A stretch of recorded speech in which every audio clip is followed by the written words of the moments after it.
Hello, and welcome back to the FEZ Show. Testing is just around the corner, ladies and gentlemen. It's that time of year again. It's getting cold, and that means everyone's flying to Valencia. Even someone in this podcast today is flying into this podcast. I'll let you guess who in a second, because I'm joined once again by Edward Hunter and Mr. Pickering. How are we, boys?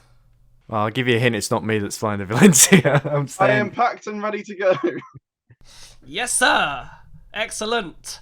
No, I'm looking forward to it. I'm looking forward to it. The fact that we are in Valencia in a couple of weeks is great. So obviously look out for Formula Rezone socials and so forth, and YouTube and Twitter, because lots and lots of things are going to be happening, and hopefully lots and lots of great things will happen as well, which will be released later down the line as the season progresses from Valencia. So, boys, we've got a lot to talk about. First thing I want to talk about is McLaren finally completed, Ed, the driver lineup for this season with Jake Hughes going to McLaren. I just want to get your thoughts on him joining Rene Rast. I think it's a good lineup. Jake Hughes obviously was the Mercedes test and reserve driver last season, and he's been very committed working behind the scenes at that team. So it's great that he finally gets his shot. And he's been a pretty impressive young driver, had a pretty decent record in F2, not the highest budget, obviously. So I think this is hopefully he's on a decent retainer at McLaren. I think he'll learn a lot from Rene Rast. I think he'll probably impress a couple of people, set some decent qualifying laps, get some good results under his belt, and we'll have to see how he gets on. Obviously, there's a little bit, just a tinsy bit of bitterness that it's not Oliver Turvey in that seat, but I think I can't argue that Jake Hughes doesn't deserve it, and I'm excited to see how he gets on. I think he's a bit like Norman Nato. Remember, Nato did all that reserve duty at Venturi, and then Massa left, and he finally got his chance, and now he's at Nissan again, of course. So I think there's a little bit of similar attitude, I think, in terms of that he's worked really hard to get where he is, and so I'm happy for him, even if I'm sort of would have been even happy if it had been Turvey. But hey, we can't always get what we want. Yeah, I was going to ask you about that. I was actually might have asked Pico first just to annoy you, but Oliver Turvey, Ed, then is it like he's been a McLaren test driver for the Formula One program for an eternity, right? And all of a sudden, McLaren coming to a series where Oliver Turvey's been since season one, effectively right at the end of season one,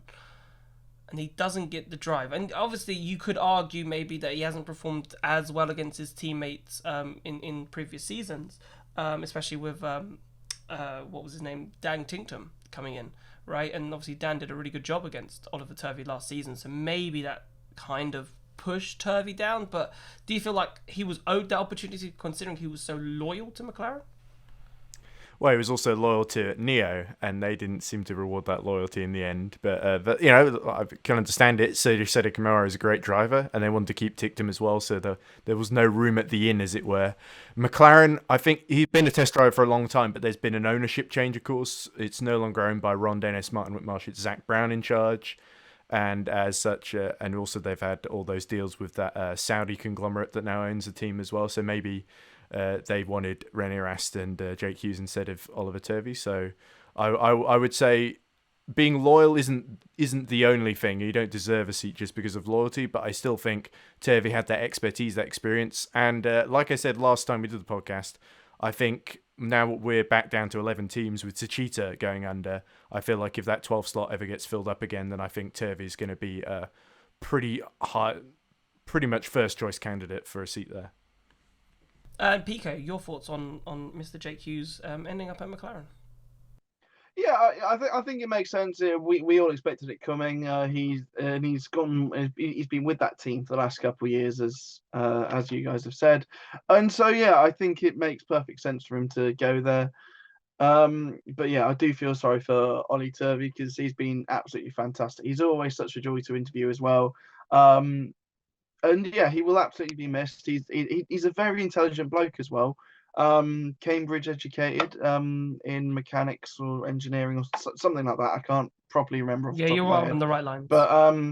But yeah, it is such a shame that he is not on the grid because he is a very quick racer and has dragged that Neo to do some fantastic stuff, like in Santiago when he got to Super Pole in the Neo with a year-old Penske engine or whatever it was, and then also getting that second place in Mexico City has obviously got to be the high in season 4. But I think as I'd said, that they had a great opportunity with Seti Camera to bring in, and I think that those two, the potential that they have, I think it brings more potential than Ollie does at this point, because Oliver Turvey, he's, I want to say, mid-30s at the moment, and just hope that I'm right and don't do him a disservice. Whereas Seti Camera, he's a couple months older than me, and I know that Dan's a little bit younger than me, so around 25, 24, 25-ish. And so, yeah, I think that they've gone down this, like, for the future route, and as Neo kind of like rebuilds, it does make sense. But yeah, with McLaren, I honestly, I do think Ollie Turvey could end up in a reserve role, or doing stuff behind the scenes, a bit like what Ricciardo's going to do in Formula One with Red Bull. Whether that's going to be McLaren, whether that could be Neo or some other team, we haven't seen the last of Yeah, Oliver Turvey, that's for certain. you were bang right, by the way. 35. Yeah, I was just about to say that. You were bang right. 35. Born on the 1st I'm of so April, proud. 1987. Is Oliver Turvey. I just think I remember interviewing Oliver a couple of seasons ago now, during the COVID pandemic, and I talked to him about, all the drivers used to say that his stock was high and so forth, and he was a great driver, and I felt that was the time he needed to have moved from Neo, because you talk about the rebuild at Neo, it's been happening for about 4 seasons now, so I feel like, and I think his talent, not his talent, but his reputation has slipped because of Neo's constant being at the back, and when his stock was high, season 6, season 7 time, probably the right time to have moved. But I want to move on, because we've got some new sporting regulations, lots and lots of things, and I know you two are dying to talk and get your views on this, so I'm just going to give a brief synopsis. So we've got attack charge now, which is slightly different to attack mode, and also the other main thing I wanted to talk about was we're going back to laps, and I thought that would be quite interesting. And obviously the distance, I haven't seen too much about the distance. I'm assuming it's going to be 45 minutes, but that might be too short for these Generation 3 cars, so we're not quite sure yet, I think, on the laps. But I'm going to go to Ed first. What is your views on the updated sporting regulations? Yeah, well, obviously there was a bit of panic because of a technical issue with the car, because they really wanted to introduce these fast charging pit stops, and unfortunately there were it was causing all sorts of issues, because the basically technology wasn't really there yet, and we had cars breaking down and not bursting into flames, but that they just sort of stopped working and stuff like that. There were 2 separate issues there, I think, going on in some of the testing. So the fast charging, that's pretty much, I think maybe they might introduce it in a few selector rounds near the end of the season, depending on how things go. But the moment, it looks like 2024 is when we're going to start seeing those sort of fast charging pit stops come into play. But until then, we've got the attack charge, which, as you say, effectively is very similar to attack mode, except I believe, I'm not sure exactly how it will work, because what we've had before is the attack mode, the sort of activation sort of charges that they're given and how long they last for are revealed like right at the start of the race. So I don't know if the teams get a bit more notice on that, and they get to pick. The idea is they get to pick whether they want more charges for less amount of time for each, or less charges but they last a bit longer, essentially. So there's a bit more of a balance in that respect. And I don't know, I think it could strategically lead to some interesting variations depending on who's got the more efficient car, who can get more out of it. Because if you've got a really inefficient car, you probably just want one use that will last for a while, rather than several uses. You probably might, through repeated use, take a bit more life out of the battery, essentially. So I think that will be really interesting to see how that plays out. Laps, I'm not too sure about that, actually, because I feel like in terms of TV schedules, if we have safety cars and we get more laps added into the race as a result, because that's sort of what we have at the moment with the time added due to safety car disruptions, then it could end up with races overrunning massively, and a lot of TV schedules, that's not ideal, because it means that they've got to fit advert breaks in and things like that. So I don't know quite how it's going to work out, but certainly I'm excited to see how things play out in Mexico. Pico, your thoughts on the regulations? I think it's interesting. I think it's the correct decision to move back to laps over minutes, because I feel like I feel like most people kind of like prefer races where there are laps in it. You know how many laps there are left of a race, whereas there's just a set amount of minutes well, they have been for the last four seasons, and you get that occasionally with where you get that in W series, and you've had that like in a smattering of series here and there. So yeah, I think it's the right decision to head back to laps. I do think races could be should be based around laps, and yeah, it's going to be interesting to see how it works. I'd assume that we will get in the test. We'll probably when will this go out? Probably this week. So yeah, in the test this week, there will be a I'll probably be on a flight when this goes out. There'll probably be a race run where they'll test it and everything like that. But we'll see. I think the thing most of the races last year they were around about 100 kilometers, some less, some a bit more. So like you had races like London where that was only about 80 kilometers long, whereas Mexico City was something around about 100. So I reckon around about 120 kilometers would be good. But yeah, the thing is with Formula E is like they like springing all the formats and everything on it, and so it all feels a little bit rushed. Whereas like other series, they announce stuff, a year, maybe a year and a half in advance, and yes, it makes it a bit more unpredictable for the racing, but it means that it's not polished enough, ready to go, and that's why they've had to delay this attack charge thing that they wanted. No, not the attack charge, the pit stops thing that they wanted to delay. They wanted to bring it in this year. They're going to bring it in next year, but they might have a few races towards the end of the year, probably in and around the double headers. But yeah, it's an interesting one. There's a whole load of weird regulations that are coming in, including the free practice drivers one, which I understand for Formula One, but Formula E they only get an hour of practice anyway, so I find that quite interesting to why they've done that, because they don't get much practice anyways. But that's something that the guys upstairs in Formula E have decided on. Yeah, I just gonna circle back real quickly because I'm just reading this walking regulations as you were speaking. All scanning through all 123 pages of it, and I finally got to the race section. So it says here, so it seems like attack charge and attack mode. So like original attack mode will still happen in races if attack charge has not been designated for said race. This is what it says here, so I'll read it out. I'll read out the attack mode section. It says, if there is no mandatory attack charge in the race, the activation of the attack mode is forbidden for the first 2 laps, for example, which we know. It says, if there is a mandatory attack charge during the race in accordance with Article 34.4, the activation of attack mode is forbidden before the competitor enters the pit lane and completes the mandatory attack charge. And I think that's coming into the fast charging pit stops that they have kind of banned. So from reading that, also to answer the question on laps, because what Ed said towards how a maximum of 7 added laps will be added, so there won't be any more than 7 additional laps.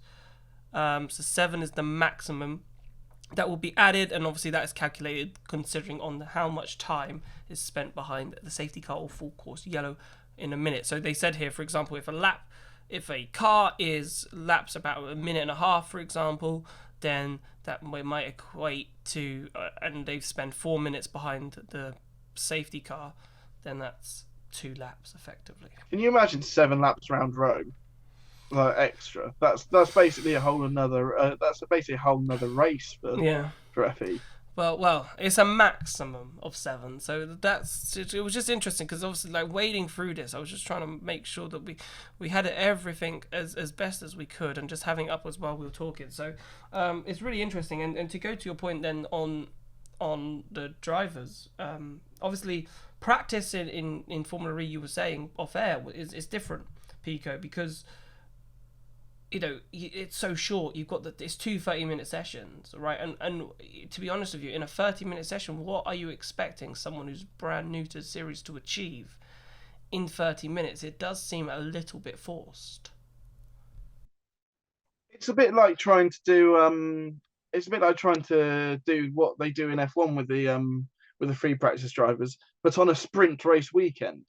So they're basically jumping in and going into qualifying immediately because they they're basically losing half their time, and half their time is not very much anyways.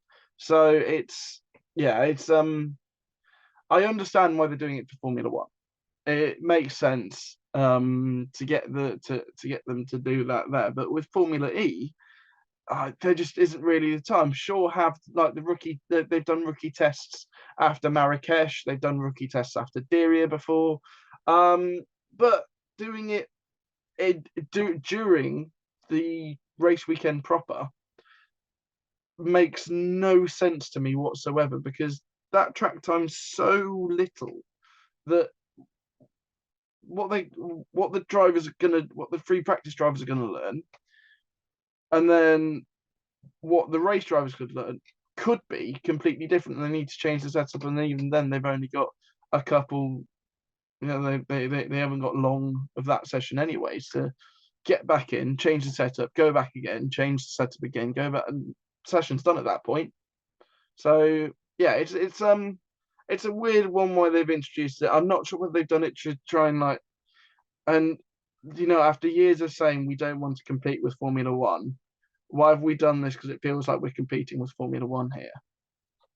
And the other thing, Pico, that I don't think anyone's thought about is what if your rookie driver bins it and then you've got not a lot of time to repair it ahead of free practice 2 and qualifying because it's all taking place on the same day. So it's very, very potentially expensive if you have to put someone in the car who maybe doesn't even want to be there, pushes way too hard, and then causes a lot of collateral damage.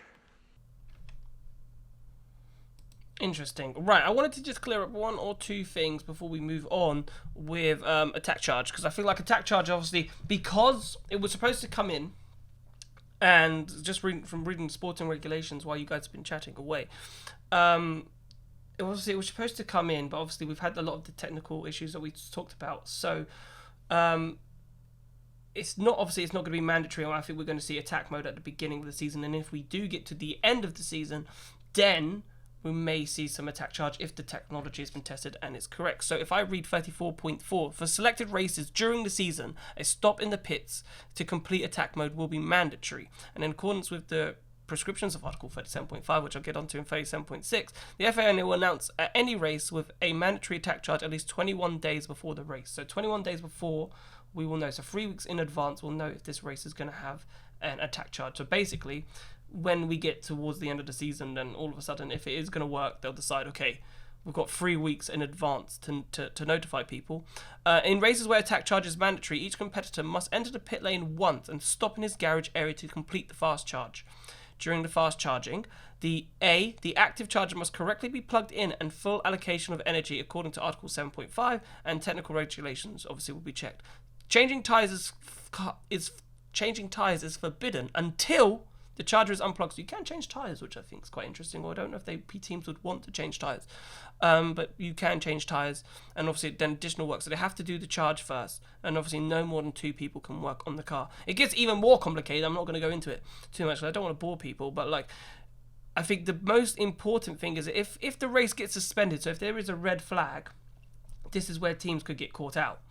And supposedly with Formula E street tracks, red flags are likely. Any driver who has for any reason makes his attack charge under A, B or C. A is before or after a driver's done his covered the number of laps for attack charge window. B is when the race is under a full course yellow. So basically if you haven't served attack charge, or if you've served it halfway through effectively and the race gets suspended effectively, it will be considered that you haven't carried it out. Attack charge and will be reported to the steward. So that might be something interesting to look out for when we get to that stage. We saw in it was season 7 in Diriyah when Alex Lynn had that horrid crash. They red flagged the race and it didn't continue, and lots of drivers after that race got penalised for not serving their attack mode in full, even though like it was the race was had been called early, and so I think that's more or less in like the same vibe as what that was. But yeah, well, I mean, we'll have to see. Yeah, it says here, if the race is suspended and cannot be resumed, so say like a driver hasn't completed the attack charge, it says if the race is suspended and cannot be resumed, 90 seconds or a minute and a half will be added to the elapsed time to any driver who has not completed the attack charge pit stop. So there you go. Yeah. So the only question I have is what happens if someone retires right at the pit lane entry or exit, because then no one can come in to serve it then. But it says before or after the driver's covered number of laps. It doesn't really say that, but I don't know, I'm just sure thinking of that- imaginary scenarios that probably won't happen, but you never know. But yeah, but anyway, attack charge coming soon to superstores near you, because that's what the kind of look of new Formula E looks like, right? A very, action. I don't know if that's even right, but it just felt very. I don't know. It was a bit of a mix reaction to the new look. When I first saw it, I was like, oh my days. I don't know if it's grown on me slightly. As looking at it more, did I think we needed a refresh? Probably not, but I suppose I understand it because of the Gen 3 era. But it's that E for me, which is now, I know we have an E at Formula E Zone, right? Maybe ask whose E is better, but E for Edward. E for Edward, exactly. But I'll go to Ed on this one. When you saw the new look, first impressions, what you thought? I think, the banners, to be fair, like on the sides, looked interesting, looked a bit better for like potential like race banners and on the. But first look, I don't know if it set the right precedent for a racing or a world championship. Yeah, there's been these sort of accusations of, it looks a bit like Bosch together in an afternoon or something like that. I wonder, to me it sort of feels like they hired a graphic designer and they went for the one that looked the most striking, not necessarily the one that looked the tidiest. And I know obviously it's sort of, if you read, like, there was the graphic designer themselves, they put up a Medium blog post where they basically talked about what they were trying to go for, and sort of they showed the logo in the animations that they're going to use in the broadcast, and they were sort of going for a kind of double helix sort of thing. And I don't know, I think the animations look all right. I like the on-screen graphics. I know they also talked about how they were basically trying to do not one brand refresh, they're trying to do 3 brands. So they have sort of the kind of general one, they've got the sort of culture one, and then they've got more of a sporty sort of one, and the sporty one looks a little bit more professional, but this is sort of more of the kind of culture one they're going for, and if that makes sense. So I don't know, I feel like after the first race, it's going to fade in the background, I'm not really going to notice it, and I feel like it's more been done to sort of make headlines, to sort of grab people's attention, and Formula E sort of thing, right? Even if people hate it, at least they're talking about it, right? And I feel like that's the thing, isn't it? Exactly, yeah. That's the thing, right, Pico? Even, I don't know, I hate bashing Formula E, and I'm not going to bash it on this time, even though, like, I'm not 100% sold on it, and you could tell by, how many comments, but I suppose, it's annoying when you launch something like that and you read the comments, and they're not positive. But obviously there were quite a few positive comments as well. Yeah, there was a decent balance. But what was your overall opinion? My love-hate relationship with Formula E continues. Yeah, it's yeah. I mean, I'm not really sure what to say about this. However, I did get quite a few people telling me it looks a bit like the Eurovision logo. Now, as the self-professed Eurovision fan, I don't see it. I think it looks a bit Disney. My first thought was I was trying to sell me a holiday in Magaluf. But yeah, I mean, the thing is, like, and as you guys said, it's something that I think people will forget about relatively quickly, because if you think back to this time in 2017, Liberty Media were going through the rebrand of Formula One, and everyone said that looks dreadful. All of the stuff looks dreadful. What on earth are you doing? And yeah, I think I was gonna bring that up actually, because Formula One, at least they gave us 3 options, right? And to be honest with you, I think the logo that was picked was the best of maybe said Bad Bunch, for example. right? So at least then when that one was picked up, at least they picked the good one, right? The one that we were like, yeah, that's all right, right? That's all right, yeah. Like whereas if Formula E did something like that, maybe allowed the fans, because they love their fan engagement, could have come up with free designs that could work. Fans, what do you think? And I think part of the culture, but we've talked about this for years, the culture shift in Formula E, where it was so fan friendly at the beginning, so open to everyone, and it seems like it's completely flipped, and it's no longer that type of thing. And I feel like Formula One, now if that's Formula One, right, the biggest motorsport in the world, ask the fans, what logo do you prefer, right? And maybe Formula E, I don't know if they didn't feel they could do the same as Formula One, but maybe that would have been, it felt like that was a more Formula E move that F1 made, and F1 just saying, here's our new logo. If they did that to us, it was like, well, yeah, of course they did that to us. It's F1, they don't care about us, really. When I've had conversations with people, it does feel like Formula E isn't as fun to be in or to just watch as it used to be. Like it, and honestly, I take issue with watch, because actually I think Formula E is still an absolutely fantastic series to watch. It's got close racing. It's fairly accessible when you can find where it's being broadcast. But yeah, it's an interesting one though. So yeah, I think if they'd shown us the three options and then we'd had a say, and then that would have been fine. But yeah, I showed it to my brother last night, because he hadn't seen it yet, and his first words he said to me was, "Who on earth signed off on this?" Followed by the font on the website is actually all right, but he takes issue with that E. Everything else kind of all right, but he takes issue with the E. Which is interesting, just as a casual fan. Can I say something? Because I disagree sort of with what you guys were saying about Liberty Media and F1 with the logo change. Because I feel like they had a logo they wanted to introduce, and to sort of justify that, they gave fans a sort of choice and put two worse logos either side of it, so that they would sort of feel like they had a rod. So to me, that was illusory sort of choice. But then Formula E could have done the same, to be fair. But you never know. And then we'll be like, yeah, we love the E. But anyway, right, I want to move on. There's also going to be a new theme tune as well as part of this. So that's sort of copying what Liberty did with the Brian Tyler theme tune, which I still haven't warmed to. I still love the chain. But I'm interested to see what this new theme tune is. Was not the tune to Formula One. I know, sorry. Tune to BBC's coverage. Yes. Never mind. If you said, "Oh, I missed the sound of the V6," the circles. Yeah, just the circle one back in 08. Well, I was thinking more of the early best 2000s one is still Bow Bow. Yeah, exactly. One. Yeah, that's the one. Anyway. Yeah, that was a good one. But yeah, let's not do I'm it sorry. out loud, please. The drums, I feel like the drums are just so iconic. Like it makes the hairs. Still makes the hairs on my neck stand up. Oh, absolutely. When you hear those drums, even just everything about like the music with Formula E just felt perfect. It's why I'm so surprised that they've done this rebrand, because I loved having the instrumental and then just going down the grid, or going up the grid as it's been like the last couple of years, I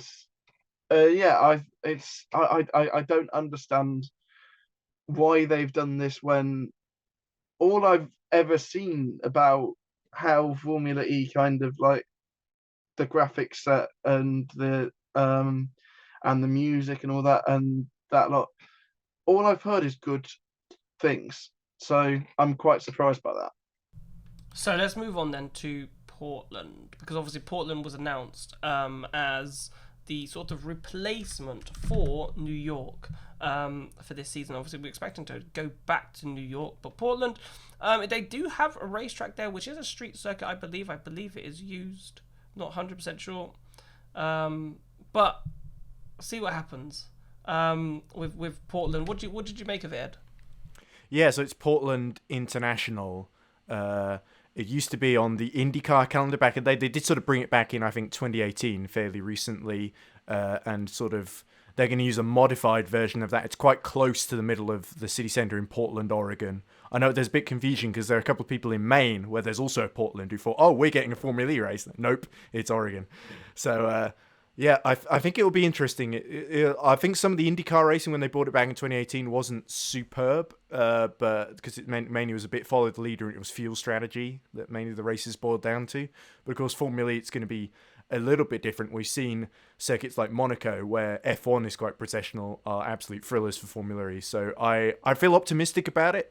And the facilities in Portland are supposed to be pretty decent, so we'll sort of have to see, and we really need, especially after there are a lot of people who bought tickets to Vancouver, and that turned into a horrible mess. So there's a little bit of please let's not have this happen again, but the fact that it has actually hosted racing before and has a decent bunch of promoters behind it, I think does give a lot of hope. So I know a lot of people from Grid Network who are also based in Portland who are really excited about this. So shout out to those guys, and maybe we'll see them at the race, who knows. Indeed, yeah, Joe Sammiego there at the Grid Network. Good people. We've been on their shows many times. Ed constantly on their shows. Pico, your thoughts on Portland? We needed to have a race in the US. I think it was. I think it makes sense to go there because we didn't want to steal Vegas's track. get there before the F1. We did it first. Sorry, Visa Vegas E race. Come on, wow. Season 3. And who commentated on the qualifiers for that E race? Oh yeah, no. We got erased from it. Nichols just did it over the top of it. Cheers, Nichols. Love you. So yeah, I genuinely think Portland. I think it's a good. It was interesting that you said about Vancouver because I went to go see the layout for Portland. I'm an IndyCar fan anyway, so yeah, no, I know the layout there quite well. But I found that Vancouver is literally just over the river from it, and then I realised that was Vancouver, Oregon, and not Vancouver, Canada. But you know, well. But yeah, I think we needed to have a race in the States anyway, so I think that's a good option because I mean, like, as much as like Indy would have been quite fun, but I don't think the batteries would have been able to go quite far because they've got quite long straights, even on the like infield circuit. But yeah, I think it's a good choice. Yeah, we'll have to see what happens. It's June that we're going there, so yeah, we've got a while to go. Yep, indeed we do. So let's end the show with our pre-season predictions then, because we got nothing. There's nothing. It's weird, right? It's a completely new a bit like F1 this season, completely new generation of car. Is it going to be the same old? And that is the big question. So I'm going to stick my neck out on the line then. I think DS won't get it right. I think they've made all this noise by getting Van Dorn and Verne in, and they're going to be fighting for like 7th and 8th. I don't think that'll be. I feel like they'll be the Mercedes, right? I just, we need someone else. I think DS have been the top powertrain for a long time in Formula E, and I feel like we need somebody else to sort of. Jaguar is getting really close to battling with them. So I'm going to say DS Penske. It's not what it seems. And I'm going to say Jaguar are going to be the ones to beat. It's interesting you say that because I was going to say good luck trying to beat DS Penske because we saw the consistency of Stoff last year. I think him teamed up with Jev is going to be such an exciting pairing. So yeah, I do think that they're going to be the team to beat. Good luck trying to beat them this year because they are going to be formidable. However, I would like to say a little shout out to Mahindra because I think that they're going to be fantastic as well. They've just signed Lucas Di Grassi. They've now got a customer team in Apt, and from there, Robin Freins has just jumped ship from Envision, which is a customer team, to Apt, which is a customer team. So I think there must be something. With Mahindra powertrain that must be good. So I'm going to say. Good luck trying to beat DS, but Mahindra are going to be constantly fighting for wins and podiums. Ed, who are you going for? I think I'm going to buck the trend and go for Porsche because I think now Mercedes have gone, there's a lot of pressure on them as the only German manufacturer left in. They've got Antonio Fuchs da Costa, who's a very high pedigree driver, And Verline, I think, who's got a lot to prove, was very unlucky last season. I think Porsche have ironed out a lot of the kinks that we saw in terms of reliability. They've also got Andretti as a customer team now. I think Jake Dennis is going to be very strong. Lotterer, they sort of farmed him out to Andretti. So we'll have to see how Andre goes along, because he was very quick in qualifying especially. I think the Porsche powertrain is going to be the one to watch. I think also Neo 333 will spring a few surprises too. Okay then, so testing is only, like a week away, just under a week away now. When this goes out, you do know that it's probably going to be like tomorrow or something. Yeah, probably will be tomorrow by the time this goes out. But when we've recorded this a couple of days ago, all right, guys, all right. All right, guys, all right. You can watch live timing. Yeah, live timing. So yeah, let's talk about testing. So we're hoping to obviously bring you great content on YouTube and so forth with Mr. Pickering with his pit lane notebook style reviews of the day, and obviously there'll be a couple of extra videos here. Don't say notebook, I might be sued. Yeah, don't say that. But yeah, notebook style. It's not saying it's the same. Anyway, moving on. Pico's Pit Walk. It's original. Pico's Pit Walk, yes. But anyway, so you got that to look forward to. Plenty of stuff, and hopefully there'll be some other features and stuff coming from testing as well as we gear up to the new season in January in Mexico. So yeah, keep an eye out for the socials on YouTube, Twitter, and so forth. Boys, it's been an absolute pleasure talking to you once again, and we'll be doing some very soon, because I know Pico's going to be doing pretty much FEZ shows by himself, pretty much, out in Valencia. But once he's flown back in, as soon as he's landed, touchdown back into the cold British soil, I'm sure we'll get one maybe just before Christmas, just to say how it all went in Valencia and our thoughts going into that first race in Mexico. Boys, thank you so much. Right, we have to wear Christmas jumpers for that one. We have to wear Christmas jumpers. Guys. We do. Christmas jumpers special. And on that bombshell, it's time to end. Good night.